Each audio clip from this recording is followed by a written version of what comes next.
자, 비트코인이 약간 반등한 모습을 보여주고 있습니다. 사실 어제 밤만 해도 다시 한번 만불 아래로 떨어졌었는데 한 번에 끌어올린 그런 모습을 보여주었었죠. 그 이유라고 볼 수 있는 것 중에 하나가 오늘 저희가 기다렸었던 벡트 개장 소식이 나온 것입니다. 이번에는 CFTC의 승인을 제대로 받았다라고 이야기를 하면서 9월 23일로 개장 날짜를 잡고 있죠. 이번에도 이제 미룬다. 그러면 그냥 확 제가 할 수 있는 건 없겠지만 한번 분개는 해보도록 하겠습니다. 자, 과연 벡트 개장 소식 덕분에 비트코인은 계속해서 상승 추세를 이어갈 수 있을 것인지, 이 많은 사람들이 며칠 전까지만 해도 7,000불까지 간다, 8,000불까지 간다 그랬었는데 아직까지 떨어지지 않고 잘 버티고 있죠. 이 벡트 소식 덕분에 사람들이 떨어지는 족족 밑에서 매수를 하지 않는가라는 생각을 하게 됐는데, 몇몇 분들께서는 이 벡트 소식이 나오는데 비트코인 가격이 왜 이 모양이냐라고 하실 수도 있겠는데 실제로 그런 분들도 계시고요. 그런데 벡트 소식이 나왔으니까 이렇게 버텨주는 것은 아닌가라는 그런 생각이 들게 합니다. 자, 아무튼 이 현물 비트코인 시장뿐만 아니라 이 마진 거래 서비스도 지원을 한다라고 하니까 정말 기대가 많이 됩니다. 드디어 비트코인이 월가로 나오게 되는, 이제 공식적으로 첫 진출을 하게 되는 그런 역사적인 날이라고 볼 수가 있겠습니다.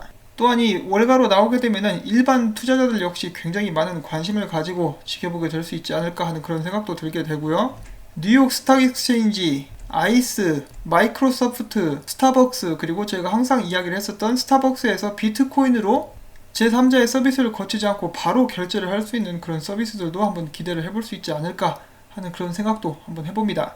자, 그 반면에 유명한 암호화폐 분석가 조셉 영은 이렇게 이야기를 합니다. 이 벡트 관련된 호재는 이미 시장에 소화가 된 상태이다. 현재 비트코인 가격을 볼 때 벡트의 실물 비트코인 기반 선물 거래 공식 출시 호재는 이미 시장에서 소화가 됐으며 투자자들은 이미 피로감을 느끼고 있을 것이다.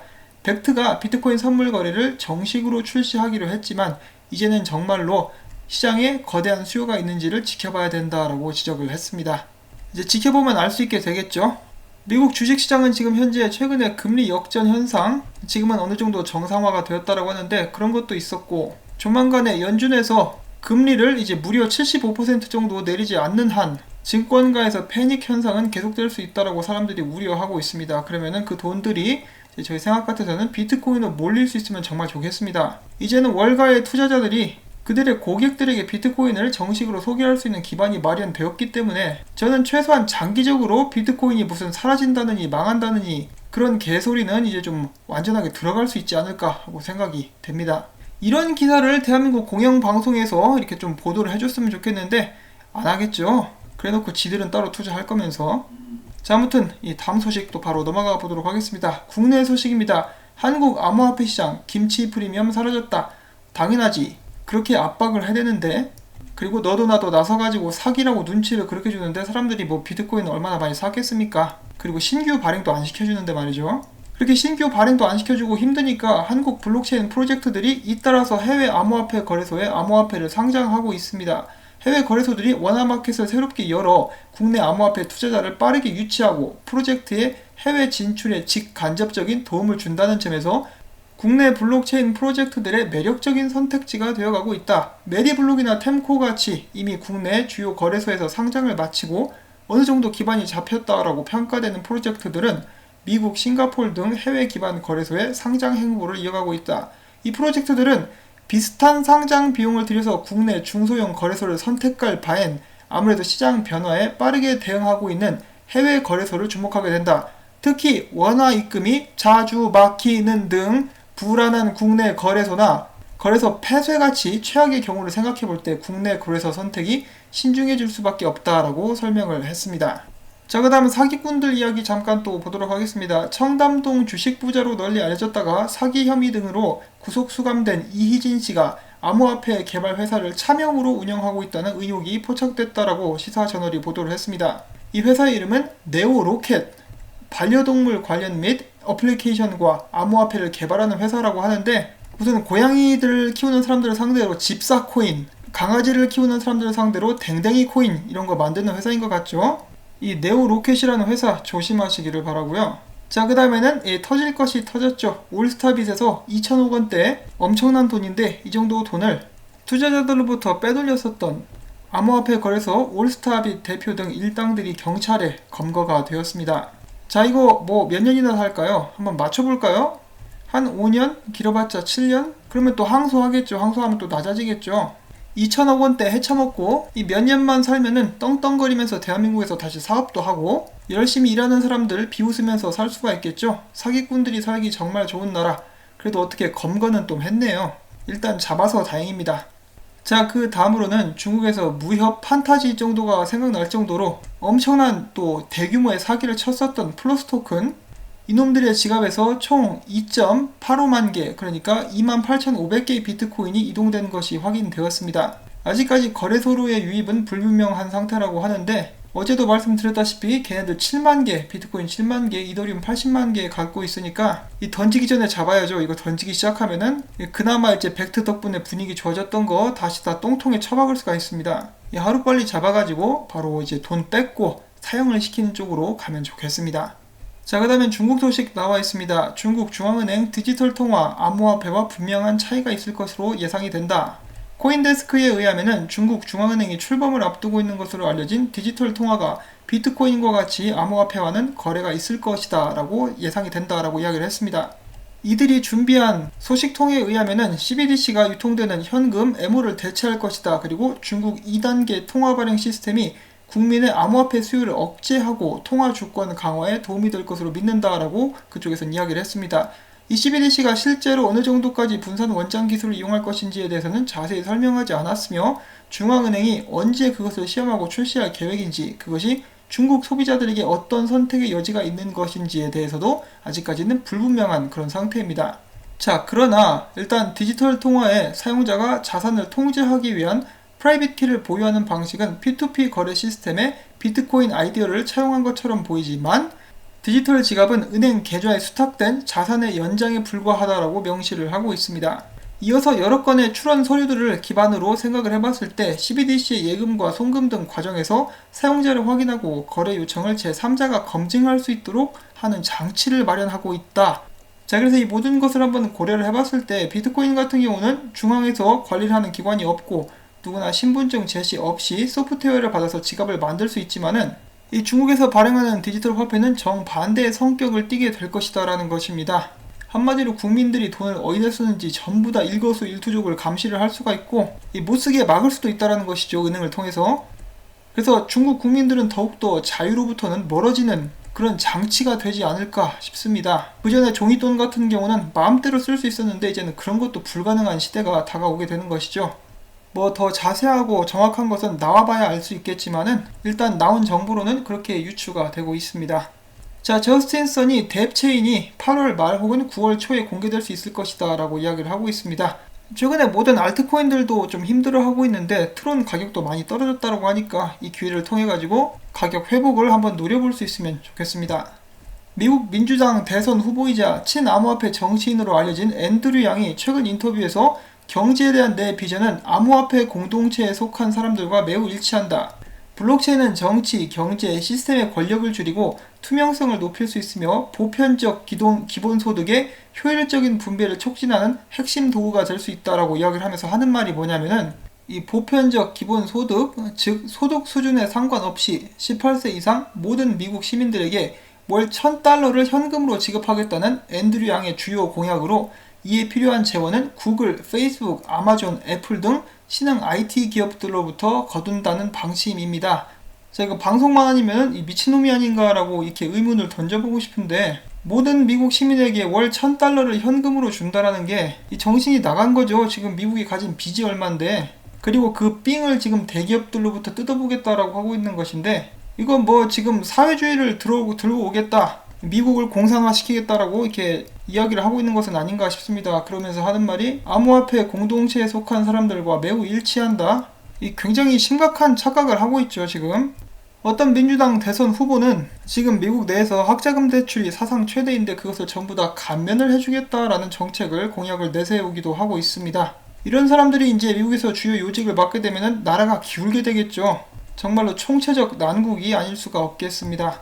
자, 다음은 호주로 넘어갑니다. 호주 국세청이 현지 다수 국민이 SMSF, 이는 본인이 연금 투자를 관리하는 호주의 슈퍼펀드 제도인데요. 이 제도 활용 과정에서 퇴직금 상당 비중을 암호화폐 및 부동산 등 단일 자산에 투자하고 있다는 것을 확인하고 이에 대해서 투자 경고문을 수차례 보낸 것으로 나타났습니다.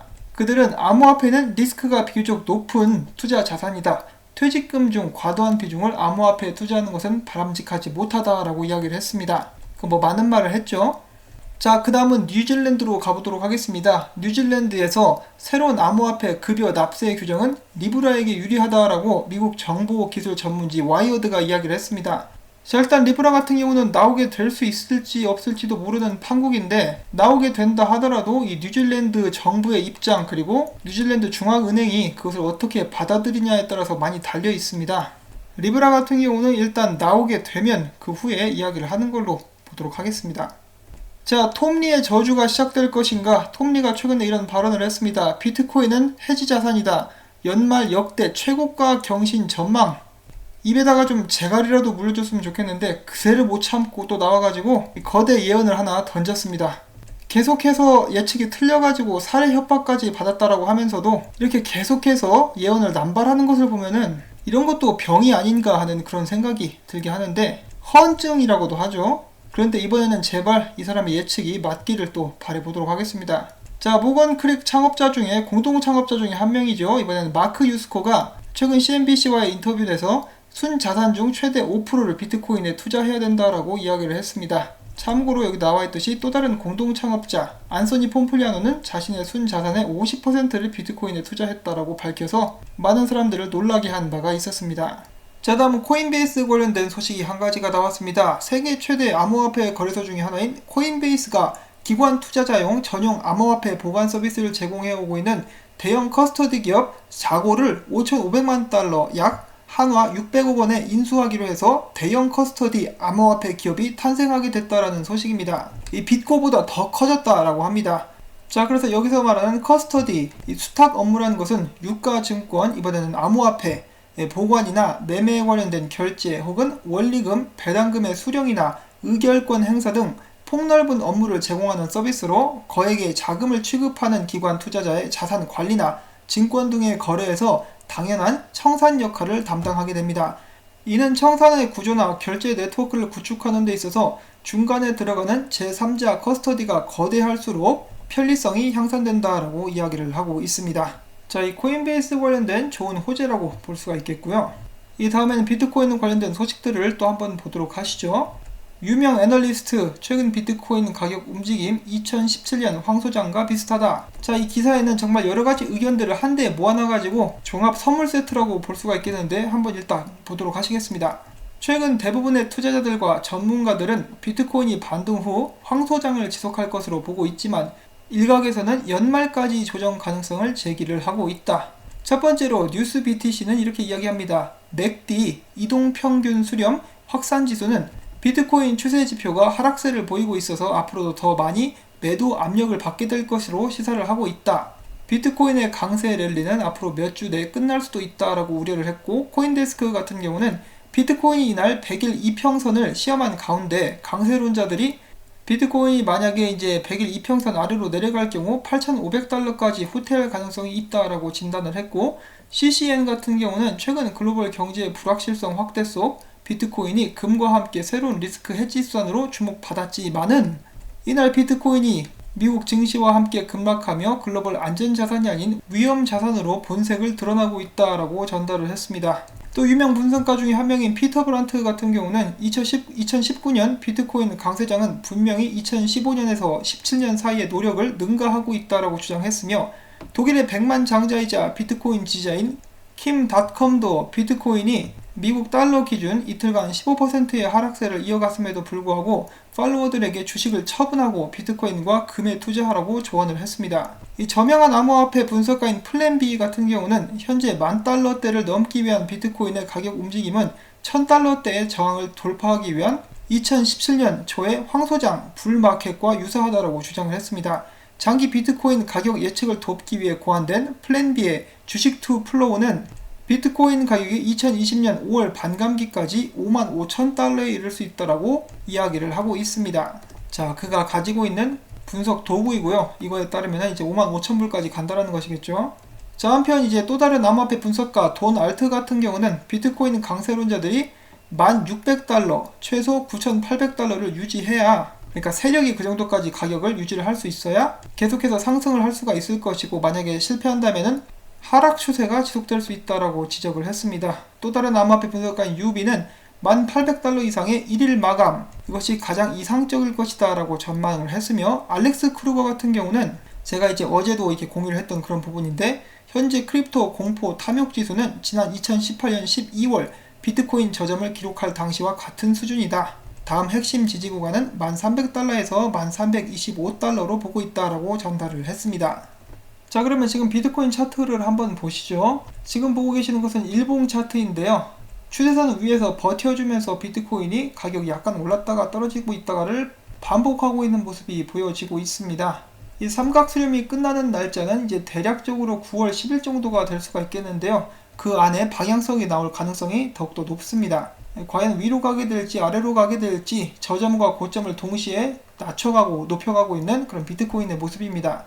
이 분석가 사토시 플리퍼라는 사람 같은 경우는 이 8월 말까지 비트코인이 11,200불 정도 가면 좋겠다라고 이야기를 해주면서, 마찬가지로 삼각수렴 이렇게 보여주고 있으면서 또한 이제 안타깝게도 볼륨이 떨어지고 있는 것을 이렇게 가리키고 있습니다. 볼륨이 떨어지는 것은 일단 좋은 징조는 아니죠. 이 팩트 발표와 함께 더욱더 활발한 거래가 일어날 수 있기를 한번 기대를 해보도록 하겠습니다. 자, 그 다음에 앞서서 잠깐 읽어드렸었던 피터 브란트의 분석인데요. 이제 분석 같은 경우는 아까 봤으니까 차트만 또 잠깐 보도록 하시죠. 피터 브란트 같은 경우는 여기 노란 선 보이시죠? 제 기억으로는 아마 이게 21 이동평균선 정도 되는 걸로 알고 있는데, 저번 불장 같은 경우는 이것을 계속 두드리면서 지지를 받으면서 이렇게 높이 올라갔던 적이 있었습니다. 근데 이번 같은 경우는 한 번도 이 이평선을 건드린 적이 없죠. 그래가지고 많은 사람들이 이것은 가짜 상승이다라고 이야기를 하기도 했었습니다. 그리고 또한 최근에는 비트코인 가격이 떨어지면서 이 이평선을 테스트를 하게 될 것인데, 여기에 버티고 올라가면은 계속해서 상승, 못 버티고 떨어지면은 다시 나락으로 나가 떨어질 수 있다라고 이야기를 하고 있습니다. 개인적으로는 10,000불 아래로는 비트코인이 좀 안 가면 어떨까 하고 희망을 한번 가져보는데, 10,000불 아래로 가게 된다 할지라도 이제 좋은 추매의 기회가 되지 않을까라고 이렇게 생각을 또 해볼 수가 있겠습니다. 이 팩트까지 공식적으로 개장하기로 발표가 난 이상 이제 비트코인에 관한 수요가 더 높아질 수 있을 것이라고 생각을 해볼 수가 있겠고요. 비트코인은 사라지지 않는 한, 말 그대로 없어져 버리지 않는 한 가치가 계속해서 올라가게 될 것이라고 저는 생각을 하고 있습니다. 조시 레이저는 이런 상황에 대해서 이렇게 이야기를 합니다. 너네가 이 비트코인을 11,000불 위해서 사는 게 어리석다라고 생각할 수도 있겠지만은, 그런 생각은 곧 사라지게 될 것이다. 자신이 멍청하다고 느낄 사람들은 결국에는 계속해서 비트코인의 가격의 바닥을 기다리면서 결국은 아무것도 사지 못해서 멍 때리고 있는 사람들이 될 것이다. 내 생각에는 2019년 이전에 비트코인이 전고점을 뚫을 것 같다. 힘을 내고 인내하도록 하자 라고 이야기를 합니다. 이런 부분은 이제 톰리랑도 의견이 겹치는 부분인데, 톰리는 일단 구속적으로 굴려놓고 조시 레이저가 이렇게 이야기를 했으니까 어느 정도 신뢰할 수는 있지 않을까 하고 생각을 한번 해봅니다. 자, 이렇게 해서 저는 오늘도 많은 뉴스들을 정리를 해가지고 여러분들께 전달을 해드릴 수가 있었습니다. 도움이 되셨다면 구독과 좋아요, 그리고 제가 계속해서 이 채널 유지하기 위해서는 여러분들의 도움이 필요합니다. 이 광고 시청 처음부터 끝까지 여러분들께 꼭 부탁을 드립니다. 이 토마토 밭에 물 준다고 생각을 하시고 광고를 봐주시면 더 재밌지 않을까 하는 생각이 드네요. 자, 그러면 행복한 주말 보내실 수 있기를 바라면서 전 다음에 또 새로운 소식 가지고 찾아뵙도록 하겠습니다. 안녕히 계십시오.